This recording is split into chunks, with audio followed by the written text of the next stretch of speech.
वो इंकशाफात सामने आ रहे हैं कि इंसान कानों को हाथ लगाता है, सर पकड़ लेता है कि अच्छा ये भी होने जा रहा था। हुकूमत का साथ देने वाले कह रहे हैं कि हमने लोगों में भी जाना था, हम लोगों को क्या मुंह दिखाते अगर इसकी कोई बात कर लेते।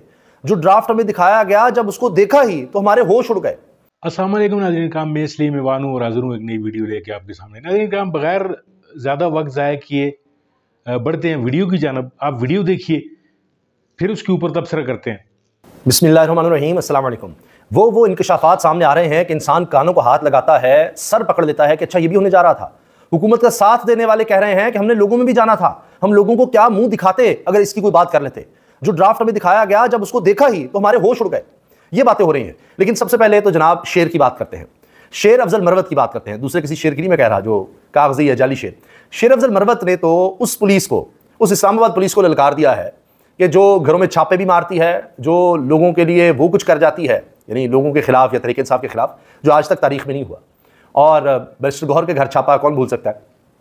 सुप्रीम कोर्ट में खड़े थे और उनके घर जो छापा मारा गया और वो सब कुछ हुआ। और बड़ा कुछ है, अभी भी आप देख रहे हैं सारी इस्लामाबाद पुलिस सिर्फ इस काम पर लगी रहती है कि तहरीक इंसाफ के लोगों को कैसे पकड़ना है। अब उस पुलिस को पकड़ लिया है शेर अफजल मरवत ने, क्योंकि वो जज भी रहे हैं और वकील भी हैं। जमानत पर रिहाई भी उनको मिल गई और उनके दीगर साथी एमएनएज वो भी रिहा हो गए। पहले उनकी रिहाई का परवाना आया था, अदालत से अहकामात आए थे, फिर वो लीगल प्रोसीजर होता है, उसमें टाइम लगता है। अब वो रिहा हो गए। उनका एक वीडियो पैगाम चल रहा है, बयान चल रहा है, काफ़ी माइक उनको लगे हुए हैं, क्योंकि हर कोई चाहता है कि शेर अफजल मरवत की बात वो लगाए अपने चैनल पर और फिर ज़ाहिर है लोग सुने। उन्होंने पुलिस को अलर्ट रहने का कह दिया, इस्लामाबाद पुलिस को, और कहा है मेरी 5 क्लाशनकोफ पिस्टल और मोबाइल्स यानी एक से ज़्यादा मोबाइल थे, पुलिस ने मेरी गिरफ्तारी के साथ जब्त किए। पुलिस के पास मैं शाम तक का वक्त दे रहा हूं, मेरी तमाम चीज़ें वापस करें, वरना मैं इनके जिम्मेदारान अफसरों के खिलाफ डकैती का पर्चा करवाऊंगा। शेर अफजल मरवत, अच्छा वो कहते हैं कि मैं इनको छोड़ूंगा नहीं, एक एक चीज़ इनसे वापस लूंगा। सुनिए जरा। मेरा असला, मेरे 4 क्लाशनकोफ, 5 क्लाशनकोफ और पिस्तौल और मोबाइल्स और ग्लासेस, कैश रकम, ये पुलिस ने कैमरे के सामने मेरी गाड़ी पकड़ी और ले गए। उनको एक एक चीज़ याद है, ग्लासेस भी याद है, पर्स भी याद है, कोई चीज़ नहीं भूले हुए। मुझे लगता है अगर कोई लाइटर भी लेकर गए तो उन्होंने वो भी लेकर छोड़ना है। तो बाद में उन्होंने मुझे तकरीबन 95% चीज़ें वापस कर दी है। आज मैंने SHO सेक्रेटेरिएट को कहा है कि ये 5% नहीं, रत्ती बराबर भी चीज़ में नहीं छोड़ूंगा। अगर वो कह रहे हैं 95% वापस किए हैं, लेकिन 5% जो नहीं कहीं वो छोड़ दो, उसमें से 1% भी क्या रत्ती बराबर चीज़ मुझे ना वापस की तो देखना, मैंने बता दिया पुलिस को। सुनिएगा आखिर में। नहीं मिली आज रात तक, तो मैं कल सुबह जिम्मेदार अफसरान के खिलाफ अदालत से रजू कर रहा हूं और उन पे मैं डकैती के पर्चे की दरखास्त दूंगा। अब डकैती के पर्चे की दरखास्त देंगे, क्योंकि अभी तक आईनी तरमीम तो हो नहीं सकी, और जो ये इख्तियारात जजों से लेना चाहते थे, हाई कोर्ट से लेना चाहते थे कि वो कोई लापता हो जाए तो कुछ ना कर सकें, या कोई इस तरह का किसी के खिलाफ पुलिस कुछ कर दे तो कुछ ना कर सकें, अभी तक तो वो पास नहीं हो सका। तो अब अदालत कुछ भी कह सकती है पुलिस को। वो कमर कस लो, इस्लामाबाद पुलिस को कहता हूँ। अब तो साबित भी करो ये जुर्म जो आपने हम पे लगाया। नहीं साबित करोगे तो मैं आपके सामने बता रहा हूँ। कह रहे हैं आप जो मैं जिस चीज़ में अंदर लेकर गए थे, यानी दहशतगर्दी में, अब साबित करो कि हमने दहशतगर्दी की है। नहीं करोगे तो कह रहे हैं मैं अब सारे मीडिया के सामने बता रहा हूँ कि मैं नहीं छोड़ूंगा। तो ये है जनाब शेर अफजल मरवत का पैगाम। अब मौलाना साहब ने चूंकि बात नहीं मानी जो उनको पैगाम दिया गया था, और अंदाज़ा लगाएं कि क्या क्या उनको ऑफ़र थी। अब फजलुर रहमान साहब को ऐसी ऑफ़र हो जाए, माजी में इससे बहुत कम ऑफ़र पे भी उन्होंने बातें मान ली, लेकिन इस दफ़ा क्या बेहूदगी थी, क्या क्या जुल्म होने जा रहा था कि फजलुर रहमान साहब इस बात पर भी नहीं माने कि मोहसिन नकवी साहब ने उनको ऑफ़र की कि आपके बेटे को वज़ीर आला बलूचिस्तान लगा देते हैं। वज़ीर आला बलूचिस्तान तक की ऑफ़र थी। अच्छा, अब वैसे तो कहने को तो पीपल्स पार्टी का बंदा वहाँ लगा हुआ है, लेकिन ज़ाहिर है छोड़े बड़े इस बात को। पीपल्स पार्टी ने ऑफ़र की कि हम सेनेटर बनवा देते हैं आपके बेटे को, सिंध से, सिंध के वोटों से हम सेनेटर बनवा देते हैं। MPA की ऑफ़र अलग थी, मगर फजलुर रहमान नहीं माने। अब एक तो ज़ाहिर है कि उसके बाद वो क्या दिखाते, लोगों को क्या कहते। अब जब उन्होंने ये नहीं माना तो अब इलेक्शन कमीशन ने उनको 18 को बुला लिया है कि आपने तो इंटर पार्टी इलेक्शन ही नहीं करवाए, आए आप भी उसी लाइन में तहरीक इंसाफ के साथ खड़े हो जाए, क्योंकि आपने ये नहीं होने दिया। वरना लोग तो लापता किए हुए थे तहरीक इंसाफ के, जो मिले हैं पंजाब हाउस से। सिंध हाउस में ये हुआ था जो कुछ था, क्योंकि वो पीपल्स पार्टी के अंदर आता था, तो मरीम नवाज साहिबा पीछे कैसे रहती। उन्होंने अपने वालिद की छांगा मांगे की सियासत को जिंदा नहीं करना, वही सियासत को लेकर चली, वही मंडियाँ, वही छांगा मांगा जब लोगों को वहाँ ले जाया करते थे और मंडियाँ लगती थी। कभी मरी में भी एक चीज़ होती थी।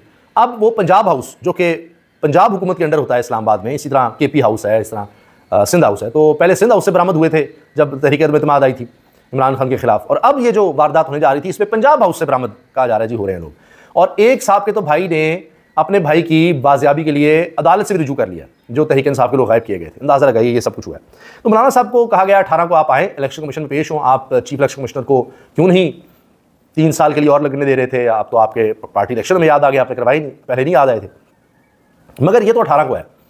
19 को इसका जवाब भी आ रहा है, और वो जवाब है जनाब हाई कोर्ट से, और उसमें ये हुआ है कि ऑल पाकिस्तान वकला नुमाइंदा कन्वेंशन हो रहा है लाहौर हाई कोर्ट में, बार एसोसिएशन लाहौर में, और 19 सितंबर को ये ऑल वकला कन्वेंशन होने जा रहा है। तमाम वकला पाकिस्तान से इसमें शिरकत करेंगे। इसमें जनाब निज़ाम अदल में रखना अंदाजी, सुप्रीम कोर्ट के फैसलों पर अमल दरामद ना करना और नए चीफ जस्टिस की तकर्री ना होना, सीनियर वकला की इनके चैम्बर से गैर कानूनी गिरफ्तारियाँ, जिस तरह शोएब शाहीन को भी गिरफ्तार किया गया। लाहौर को 10 तहसीलों में तकसीम नामंजूर, लाहौर में मौजूद तमाम अदालतें एक अहाते में इकट्ठी की जाएँ, और ये जनाब उन्वान है जिस पर बातें होनी हैं। एक और वारदात जो इलेक्शन कमीशन डाल रहा है, जिस पर अभी डिबेट चल रही है कि नहीं ऐसा हो नहीं सकता, कि 4 हल्के, मेहरबानो साहिबा कह रही हैं कि ECP ना अब कर ही रहा है कि JUIF के भी बुला लिया इंटर पार्टी इलेक्शंस में कि आपने कराए नहीं है, लेकिन साथ वो कह रहे हैं कि 4 हमारी सीट्स जो हैं PTI की वो अब दोबारा छीनने की कोशिश हो रही है मजीद। लेकिन इस पर जवाब ये आ रहा है कि रिकाउंट इन सीटों पर हो नहीं सकता जिनके हवाले से दोबारा इलेक्शन कमीशन चीज़ें खोल रहा है, क्योंकि या तो 8000 का मार्जिन जब हो उससे कम, या 5% की लीड का मार्जिन हो और इससे ज़्यादा हो, तो फिर वो रिजेक्टेड वोट्स का तो फिर रिकाउंटिंग हो सकती है। तो ये कानून तो यही है, लेकिन इलेक्शन कमीशन कौन सा कानून के मुताबिक अमल करता है, तो वो किसी भी हद तक जाने की कोशिश करेगा। लेकिन मसला वही है कि अदालतें तो हैं और कहीं ना कहीं अदालतें आज़ाद हैं, यही इनके लिए मसला बना हुआ है, और इनसे अदालतें कंट्रोल नहीं हो रही, जिसके लिए ये आईनी तरमीम लाना चाह रहे थे। अब आप ये देखें, जो मैं आपसे अर्ज़ कर रहा हूँ ना कि कैसे कैसे इंकशाफात हो रहे हैं, चंद मैं आपके सामने रखता हूँ। पीपल्स पार्टी ने मौलाना असद महमूद को सिंध से सेंटर बनवाने की पेशकश की। वज़ीर दाखिला मोहसिन नकवी ने JUI को वज़ीर आला बलूचिस्तान की ऑफर दी। मौलाना असद महमूद मौलाना के बेटे हैं, उनको MP बनाने की पेशकश की। ये डॉन न्यूज़ ने खबर दी है। ये भी खबर आ रही है कि 2 ड्राफ्ट थे, एक ड्राफ्ट मौलाना को दिखाया गया और लाया कोई और गया था, 2 तारीख शरीयत वाला, तो अब वो जो दिखाया गया था वो भी पिट गया है। MNA चौधरी उस्मान की बाजियाबी के लिए भाई चौधरी आसिफ ने इस्लामाबाद हाईकोर्ट से रुजू कर लिया है कि जनाब ये लोग अगवा हुए हैं, लापता हुए हैं। ये किया जा रहा था तहरीक इंसाफ के लोगों के साथ, उनसे वोट डलवाने के लिए। तो अब ज़ाहिर है कि जो आज़ाद अभी तक इलेक्शन कमीशन ने किए हैं या जिन्होंने मैंने अल्फी जबानी करवाए, तो ये भी कहा जा रहा है कि मुस्तफ़ा नवाज़ खोखर साहब ने कहा है आसमा शराय साहब के प्रोग्राम में, जब उन्होंने कहा कि जी अगर फैज़ हमीद होते ना तो फिर तो हो जाना था। आसमा शराय साहब ने कहा फैज़ हमीद होते फिर तो वोट पूरे हो जाने थे। तो इस पर मुस्तफ़ा नवाज़ खोखर जो सेनेटर रहे, पीपल्स पार्टी के सीनियर रहनुमा रहे, उन्होंने कहा है कि जी मैं हल्फन कहता हूँ कि कई MNAs ने मुझे बताया कि उनको 3 हफ्ते से इस्लामाबाद में महबूस रखा हुआ है, यानी उनको बंद करके अगवा करके रखा हुआ है कि आप जा नहीं सकते। ये हाल हुआ है। अच्छा, अब जनाब हत्ता के कामरान मुर्तज़ा साहब जो JUI के रहनुमा हैं, वकील हैं, कहते हैं जी रात 2 बजे आपको मसवदा मिले और सबसे पहली नज़र आर्टिकल 8 पर डाली जाए तो आप अलर्ट हो जाते हैं, क्योंकि बुनियादी इंसानी हकूक़ के मुतालिक है। फिर आर्टिकल 199 में नेशनल सिक्योरिटी के नाम पर आप अदलिया का इख्तियार लेने की कोशिश कर रहे हैं कि यानी कोई बंदा लापता हो तो आप कुछ ना कह सकें। तो अल्लाह के बंदो, हमने घरों को भी जाना है, लोगों में जाना है, वकला में जाना है, यानी हम लोगों को क्या मुँह दिखाते, हम किसी को मुँह दिखाने के काबिल ना रहते। JUI, ये JUI के कानूनदान कह रहे हैं। तो आप सोचिए कि क्या हाल था। ये है असल सूरत हाल। अभी तो मज़ीद इंकशाफात होंगे कि ये किस हद तक ये सारा निज़ाम और ये हुकूमत किस हद तक गिर रही है। अल्लाह हाफ़िज़। जी नाज़रीन का वीडियो आपने मुलाज़ा फरमाई। वीडियो में जिस तरह के आपने देखा है कि उसामा गाजी जो हैं वो पाकिस्तान के एक मायनाज साफ़ी हैं, एंकर पर्सन हैं, अपनी बेलाग जो है वो राय देते हैं और अंदर की खबर लेके आते हैं। जैसा कि उन्होंने फरमाया कि काजी साहब जो हैं उनकी एक्सटेंशन तो गई बढ़ गई, लेकिन अब प्रॉब्लम क्या बन चुका है कि प्रॉब्लम अब ये है कि जो वडेरे हैं, जो एक्सटेंशन चाह रहे थे, जो काजी की एक्सटेंशन चाह रहे थे और अपनी भी एक्सटेंशन चाह रहे थे, उनको जो है वो सख्त तकलीफ है, वो बहुत ज़्यादा परेशान है। वो अब ज़ाहिर है परेशानी की वजह जो है वो मौलाना फजल रहमान साहब हैं, क्योंकि उन्होंने इस दफ़ा असूलों के साथ खड़े होने का फ़ैसला कर लिया है। तो उन्होंने अब बदला तो ज़ाहिर है लेना पड़ता है। फिर जब तकलीफ़ होती है, जब कोई तकलीफ़ पहुंचाता है, जब कोई रुलाता है, जिस तरह के खान साहब ने कहा था कि मैं इनको रुलाऊंगा, तो अब खान साहब जो है वो इनके काबू आए हुए हैं, तो फिर उन पे अब मुसीबतों के पहाड़ तोड़े जा रहे हैं। यानी कोई जंग में भी कोई असूल जो है नाज़रीन काम वो रवा नहीं रखी जा रही। यानी ऐसे दुश्मन से पाला है तहरीक इंसाफ का कि जिसमें कोई असूल, कोई ज़ाब्ते कुछ भी नहीं है। यानी अगर इद्दत केस है तो फिर उसमें यानी हद तक चले जाते हैं। तोशाखाना है तो उसमें नवाज शरीफ और जो जरदारी हैं वो अपनी अपनी चीज़ें खा कर बैठे हुए हैं, और उसी तरह के बल्कि उससे कमज़ोर तरीन केस हैं जो इमरान खान साहब के, उनको उसमें रगेदा जा रहा है। वजह सिर्फ ये है कि वो घुटने टेक दें और ताकतवरों के आगे, लेकिन इमरान खान ने घुटने टेकने से तो मना कर दिया है। कहने का मकसद ये है कि अब मौलाना साहब जो है उन पर भी मुसीबतों के पहाड़ तोड़ने शुरू करने वाले हैं। इन्होंने पहली पेशी तो उन्होंने बुला ली है कि मौलाना साहब जो है वो अपनी पार्टी के इलेक्शन के वाले से जो उनको मुतमईन करें, यानी इससे पहले पार्टी के इलेक्शन पे कोई सवाल नहीं था। अब मौलाना ने जो उनकी बात नहीं सुनी, या आगे भी उनको उम्मीद है कि मौलाना को थोड़ा सा ज़रा प्रेशराइज करेंगे तो वो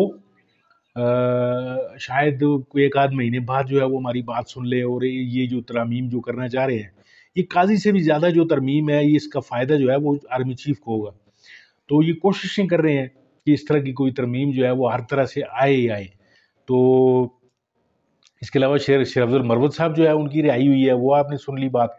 फिर उसको उसमें जो है उन्होंने, आप पुलिस का अंदाज़ा लगा लें आप कि उन्होंने दहशतगर्दी की दफ़ात भी लगाई हैं, और दहशतगर्दी ये थी कि जो संजानी में जलसा था, उस जलसे के को टाइम पे क्यों नहीं ख़त्म किया, ये एक दहशतगर्दी थी जो रीज़न नज़र आती है। बहरहाल नाज़रीन का वो दुआ ये करें कि दुश्मन भी अल्लाह दे तो वो किसी चाज का दे, किसी ऐसा ज़र्फ़ वाला दे कि जो दुश्मनी भी असूलों पर करना जानता हो। नाज़रीन का बहुत बहुत शुक्रिया वीडियो देखने के लिए। उम्मीद है आपको वीडियो पसंद आएगी। अगर वीडियो पसंद आए तो मेरी वीडियो को लाइक कीजिए, सब्सक्राइब कीजिए चैनल को। अपना बहुत सारा ख्याल रखिए अपने इस चैनल का भी। अल्लाह हाफ़िज़।